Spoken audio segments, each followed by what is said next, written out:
Hey lovies, welcome back to my channel. For all of our new love scribers, welcome. Thanks for joining us today.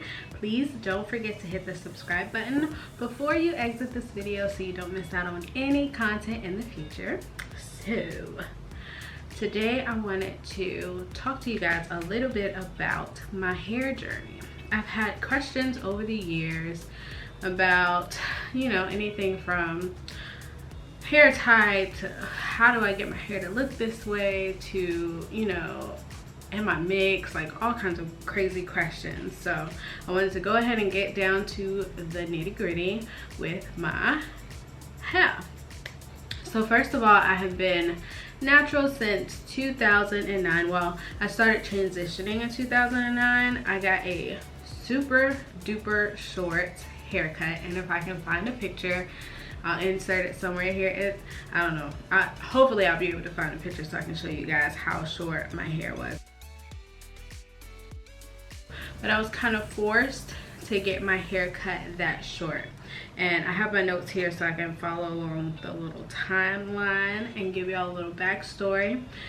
So as some of you might know, I was active duty for 8 years, active duty Air Force. And because I was military, I had to keep my hair in within certain regulations. So the easiest thing for me to do was to throw my hair up in a bun, and I found myself throwing my hair up in the same bun repetitiously over those 8 years. And I kind of had a line of demarcation where I would pull my hair tight and it started breaking off in those areas, and that began my terrible road down she gonna try to fix it at home. And I was not able to fix it at home, let me tell you. I was also a little bit of a rebel, so I would try to do so many different things, like try to dye my hair and cut it at home. I had so many terrible kitchen beautician moments, let me tell you. It was just a horrible sight to see. And I had long hair like this growing up. My mother took care of my hair, and as I began to take over that process, my hair did begin to change and fall out. It was good for a while, but after a while, the things that I was doing to it did take a toll on my hair. I got my first relaxer probably when I was like 3 or 4 years old. I had very thick, very unruly hair, and my mom she was like, girl, honey child, please, we gonna do something with this. And she did something with it to the best of her ability, and I was one of the cutest little things running around the streets. And so I felt, at the time as well. So, I was relaxed all the way up until I decided to go natural. Almost my whole entire life I've been relaxed. And throughout the years, because of stress and because of hormones and because of pregnancies, my hair has gone through the paces. Like I said, I dyed it 50 million different colors, and I just wasn't taking care of it to the best of my ability. And there was a section right here in the crown of my hair, at the very top in the crown of my head, that was probably this short, and the rest of my hair was well past my shoulders. So when I went to go get my fly Taraji bob, the lady was like, no boo, all that has to go. And I was like, what? You what? Oh, what? You want to do what? She was like, yeah, I'm just gonna, I'll give you a cute pixie style, but you're basically gonna have to start over. And so I was kind of forced into this whole natural realm. I mean, I guess I could have continued to get my hair relaxed at that point, but I was just like, why not? Let's try something different. I wanted thicker, longer hair. I wanted healthy hair, most importantly.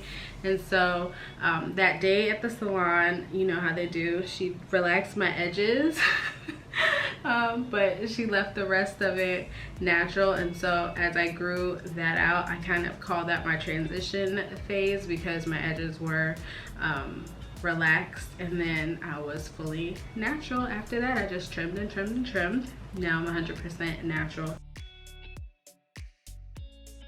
So how I decided to go natural, I did a ton of research, y'all. I mean, I looked up 1,000,000,003 YouTube videos. I was on forums. I was, you know, checking out devouring every piece of research that I could before I made the final decision. And I just felt like it was the right thing for me to do at the time. And of course, I didn't know what I was getting myself into, but I did know that it was something that I felt ready to do at the time. Okay, so that's a little backstory. You can see now that I've gotten past all of the, you know, things that I did bad to it. And I'm not saying that I'm in a great place right now, because I did just go through and search and destroy all of my single strand knots and, you know, split ends and things like that. So I am still a work in progress, but I did want to give some tips and tricks on how I got my hair to grow this long. I'll go ahead and do a length check at the end of the video, so if you guys want to stick around or fast forward to see that part, I'll try to annotate the time somewhere in here where you can go ahead and skip forward to that if you don't want to know how I grew my hair. Alright, so my number one tip or trick or whatever you want to call it on what worked for me in growing my hair was very low to no manipulation hairstyles and hair tools as well. I would always keep my hair in a loose bun, not the type of bun that I used to, that tight military bun, but you know, something to keep my ends tucked in and protected. I would always wear wigs. My husband hates them to death, but my hair grew like a weed when I was wearing wigs almost constantly. So that is something that worked for me as well. And as I was learning my texture and learning, you know, what worked best for my hair, wash and goes became my best friend. Even to this day, I will do a wash and go with the quickness or a twist out with the quickness. Those are easy, low manipulation hairstyles for me. A lot of brushing and combing and running my fingers through my hair, and you know, any way that my hair can rub up against clothes and things like that, I try to shy away from altogether. It just does not work for me at all. Some of the low manipulation tools that I use are like this tangle teaser here. I use this to comb through or brush through my hair. I try not to use a regular, I don't even have one here, a regular like forehead brush, only when I'm wearing like smoothing my hair down, never when my hair is curly at all, ever. I also only use wide tooth combs when it comes to my hair in its curly state and in its straight state. Are those the only tools that I have? Yeah, those are the only, that's basically all I use in my hair is the tangle teaser or a large paddle brush and wide tooth combs. Those have been lifesavers for me. My tip number 2 is I don't shampoo my hair. Yeah, it's not that I don't wash my hair, I just prefer not to shampoo my hair. I find that shampoo, as many other people have found out, shampoo is very, very stripping and drying, especially to my hair. And the only time that I do shampoo is if I absolutely have to. Okay, so going from my curly to straight hairstyles, I'll shampoo my hair, and going from my straight to curly hairstyle, I will also shampoo my hair. When I do use shampoo, it's only the organics line that I use, and that's the only thing, well, I guess they're called OGS now. So that's the only thing that I have found so far that works for me as far as shampoo. And I like all of them, but what I'm using right now and what's available to me here in Dubai is the Quenching Coconut Curls. So I have that both in the shampoo and conditioner. And let's see, can you guys see? There you go. These work very, very, very well for my hair. They're very moisturizing. The conditioner has amazing slip. I also have their leave-in butter, hair butter, or you can rinse it out. And of course I have like all the things to go on that line. I also find that the Moroccan argan oil line from the LGX works amazing, so I kind of keep well stocked on those. What also works for me instead of shampoo is, and I'm out and they don't sell this here, is this Pantene co-wash. This is my empty, but this is life. Like, when we go back to visit the States this summer, I'll probably have a suitcase half full of this and half full of my Dr. Bronner soap, because I can't find that here either. It's peppermint. But this is amazing. It works. It cleanses your hair. It conditions your hair. It's not stripping. It's not drying. It helps keep it silky soft and manageable. And it helps my curls pop. Like, my curls pop so good when I use this co-wash. So this is definitely a favorite. If you guys have not tried it, I would advise you to try it. Like, that is in the top of my all-time favorite hair products that I've tried for my type of hair. And I couldn't tell you what type of my hair, I don't type hair, so I couldn't tell you what type it is, but for my particular hair, this works amazing. All right, tip number 3, you're just gonna have to find out what works for you. I had to go through so many different types of everything, like different shampoos, different conditioners, different leave-ins, different lines, different, all kinds of different things. And once I did find what works for me, I stuck with it. And I find that that works best for me and my daughters. We don't do a whole lot of different kind of things. We find kind of our rhythm, and that is what we stick to. What works best for us is a good Pantene co-wash for our wash day routine. Then we follow that up with, normally it's the Cantu Shea Butter leave-in, but I cannot find that here. The coconut quenching hair butter stuff, this works pretty decently, but as you can see, you get barely anything. And so, you know, the other one comes in a massive jar. So we do enjoy this coconut leave-in, but it would be nice if it was a bigger jar. So we do our co-wash, we do our leave-in, and we also do an oil afterwards. And I think this is called like the LCO or LOC method, I don't know, but then we just found that this process works for us. Our favorite oil is this argan, the light one. Like, go. This is gold. Like, it's gold in a gold bottle, but it really is liquid gold. It takes almost none. Like, I literally put 1 or 2 drops in my hand, rub my hands, and I put that through my whole hair, and it does not make it heavy at all. Like, my hair is so light. It's very manageable. Yeah, so this is definitely one of my favorites as well. Let's see what I have. Okay, I'm gonna keep looking at my notes because I don't want to leave anything out.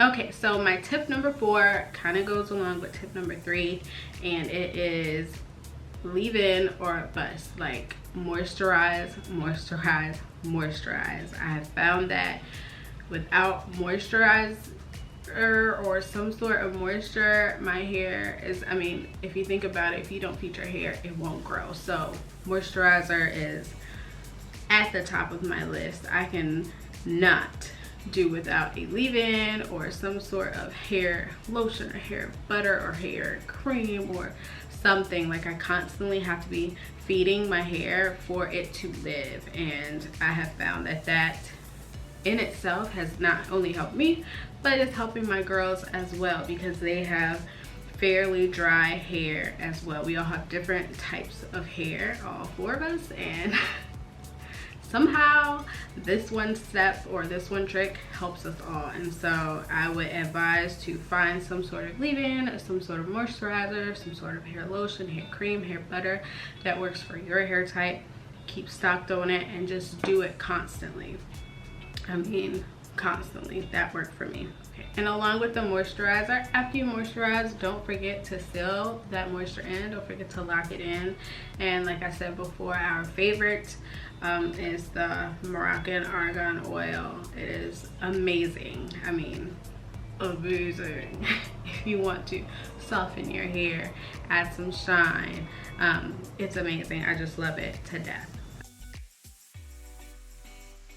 Okay, and tip number 5, my last tip for this video, stay tuned for more tips in the future though, is to have little to no heat at all. This is the first time I've straightened my hair since September of last year, and I was in a wedding, so that's, you know, that kind of gives you a gauge. I straighten my hair 1 to 2 times per year, maybe, and that's typically only for special occasions. Other than that, I don't straighten it. I leave it in its natural state. When I do straighten it, I like to use, and I feel like it's mandatory, you have to use some sort of heat protectant, and this is the one that I used today, and I love this one. My hair is so soft. It is by OGX as well. It's their keratin therapy, and I feel like I went to the salon and got a Brazilian blowout. Like, this is one pass with a generic flat iron from here in the UAE. It doesn't even have, what is this, first? It doesn't even have like some generic flat iron, and this is one pass with that flat iron spray, and it worked amazingly. My hair is still feels soft. There's no, it's not raggedy on the ends or anything like that. So, you know, definitely find a heat protectant that works for you. If you do plan on straightening your hair in your transition process or whatever this is for you, I believe you can have healthy, relaxed hair as well. I've just chosen, you know, to go the natural route. So yeah, little to no heat if you can. Some people try to relax their hair and relax. Some people try to flat iron their hair or blow dry or whatever, you know, once a month or however that is. But I do believe that you get a little bit or some sort of heat damage every time heat is applied, regardless of the protectant that you use. So if maintaining your curl pattern is important to you, I'd say this step would be very important for you. Little to no heat, leave it alone. So my biggest takeaway from this video, I guess, is leave your hair alone. A lot of times when people ask me, oh, what have you done, or what do you put in your hair, or what do you do, it's like, honey, I am the laziest, like, this is the lazy girl's guide to getting your hair to grow, because I don't touch it, I don't do it. If I don't have to do it, I won't do it. If I can find a style that I can leave it in for forever, I'll do that. This right here, I straighten my hair basically to do a length check and to clip my ends and things like that, because I can't do it when it's in its curly state. And it was definitely time for me to have a trim. I haven't had one in a while. That's also another tip. I didn't put that in my main tips, but I know this can be very controversial, but I don't regularly trim my ends like some people do, like every 6 months, or, but I don't. I only trim my ends when they feel like they need to be trimmed. That's it. There's no special every so often. I've gone years before without trimming my hair, and it really didn't need it because I was actually taking care of it during that time. So if you're actually taking care of your hair, I don't see why you should cut off all your progress. All right, so let's go ahead and get into the length check portion of this video. And I don't know what the best way, I've never done this before, so I don't know what the best way to do this is. I have my little sewing measuring tape situation, and maybe 3 months or so we'll do another check-in. Maybe every 3 months, if not every 3 months, every 6 months we'll go ahead and check in. My goal is to get my hair full tailbone length, not just the tip. I had the lady cut my hair in a V in September, so that's how it is cut right now. I think that's beautiful, but I want full tailbone, not just the tip. So that's my goal for this year. If you guys want to join in, please go ahead and thumbs up this video, or leave a comment down below and say that you're doing this with me or something like that. I think it can be very encouraging. So let's get to the length check, Okay. So as you can see, sitting, my hair comes past my breast. Past my breast, but not quite to my belly button in the front. And I don't know if I can show you, but we'll see if we can do this. Here's my hip bone right here. This is my tailbone right here. And hair from the back.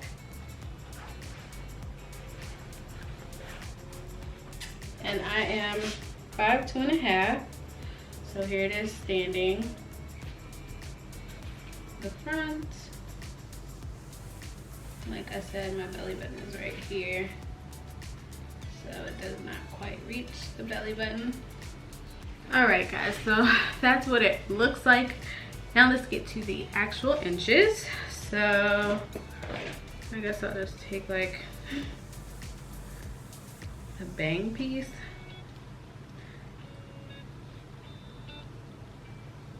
Alright, so this bang piece comes just up underneath my breast. Yeah.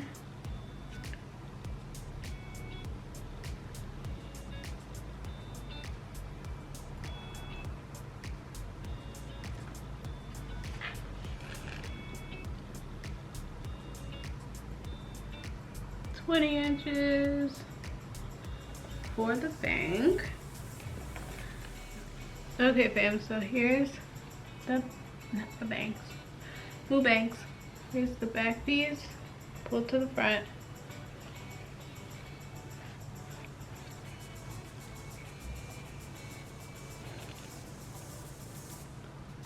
Whatever that.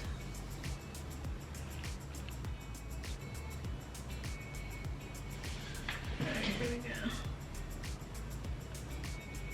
1 centimeter. Inches.